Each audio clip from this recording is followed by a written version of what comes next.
some of your online questions, which I love to get, and this one especially because it's about fresh lemons. Now, I've shared with you in the show before how to clean with lemons and how to use them in recipes, but today I'd like to share with you a couple decorating tips. Here's an easy one. Get out one of your favorite white bowls and load it up with beautiful yellow lemons. Sit it in the middle of the table and it is sure to brighten up any room.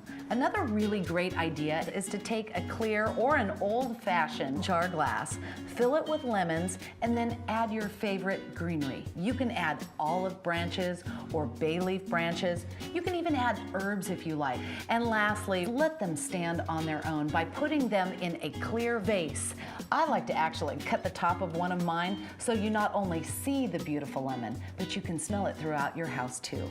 These are 3 easy ways to use lemons and make your house nice and fresh.